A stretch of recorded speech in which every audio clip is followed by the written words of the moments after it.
Well, you're going to love this story. There is a new viral video tearing up the internet that's already gotten almost 3 million hits. It's of a homeless man in Columbus, Ohio, who panhandles on the side of the road. He carries a sign that says he's fallen on hard times and has a God-given gift of voice. Turns out it's exactly what he does have.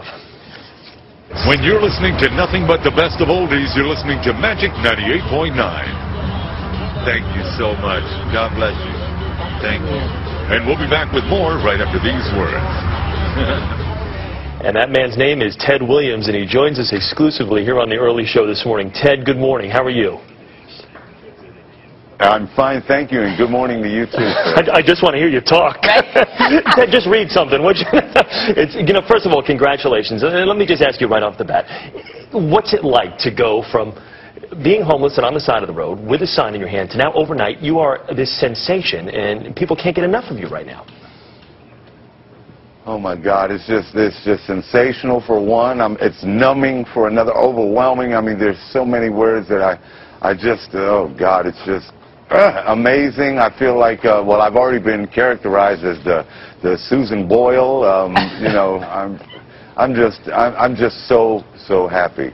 And watch the CBS Evening News with Katie Curtin. No, I'm just teasing right now. Or Ted, you could remind people to watch the early show with Erica Hill and Chris Raggi. Give it a shot. Go ahead. I would love to be able to watch the early morning show on CBS with Erica and Chris, or Chris and Erica. Weekday morning, we've got right both here options. on CBS. Wonderful. Ted, have people started to, because I imagine you said it's sort of surreal, and I'm sure it's still sinking in, though. Have people started to come out of the woodwork? Anyone coming out and saying, oh, Ted, I remember you, I knew you had that voice way back when? Yes, ma'am. Well, some people have called me since then. I managed to get a cell phone, but people have called me and said, I knew you were going to do it eventually. I knew, people. My mom is just really, I'm going to be going to New York hopefully this afternoon, and please, I apologize. I'm getting a little emotional. I haven't seen my mom in a great deal of time since then, but she doesn't believe it. She's 92 and she lives in Brooklyn, and I was born and raised in Brooklyn in the Bedford-Stuyvesant area, right around Bergen and Buffalo, Atlantic Avenue, Flatbush, and that area. So God has been so good, and in the year 2010 on this date book that somebody gave me, I was going to write on there, well, another year wasted, but it was the year that I found God in my life. I mean, really a God of my understanding, and so it wasn't a wasted year, and I had no idea that something like this would have ever happened to me. It's like almost winning the Mega Ball lottery or something. This is just phenomenal. You're the third lottery winner today. Let me ask you this, Ted. You got your career got derailed through drugs and alcohol. You talked of that, and now you've been sober for what, 2 years now? Is that correct? About 2.5 years. About 2.5 years. Congratulations for this. So what now? What would you now like to do? How are you going to put this voice to use? Well, I would like to just have a job and a home, an apartment or anything, to be able to cook in.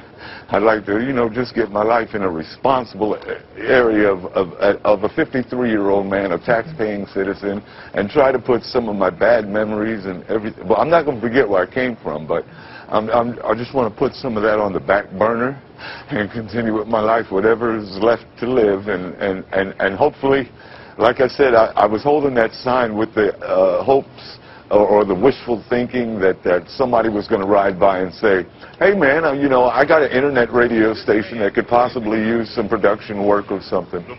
Well, clearly everything happens for a reason. There's a reason that you were there and that someone did drive by. You mentioned your mom and that you're headed here to New York. Your mom is 92, and this hasn't quite sunk in for her. You haven't seen her in a while. I imagine for her this is really a dream come true too. Was she worried that maybe you wouldn't be able to pull out of that low place where you had been? One of my biggest prayers that I sent out was that she would live long enough for me to see me, rebound or whatever. And I guess God kept her around and He kept my pipes around, to maybe just have one more shot that I would be able to say, Mom, I did do it before. I might pass away before her or whatever, but my dad didn't get a chance to see this. But God is good, and the only difference between now and the time that I did have some kind of a heyday or a successful life is that now I'm more appreciative of life. I'm not taking it for granted, and I am thanking the Lord every day. Even if this didn't happen, I was still on that road. I thanked Him and had my hour with God. I called it my hour with God. Sometimes I would make $25 in an hour. Sometimes I'd make 25 cents in an hour, but at least I would talk to God. I'd get mad at some motorists who would pass by and say, oh, look at that guy who's going to... Little did they know. I would have my little mumbles. Little did they know. Well, Ted, you know what? You've put us in great spirits today. Before we let you go, real quickly, say, now batting for the Boston Red Sox, number 9, Ted Williams.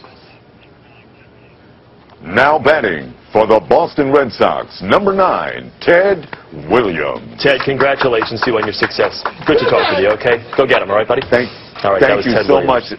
Yes, sir.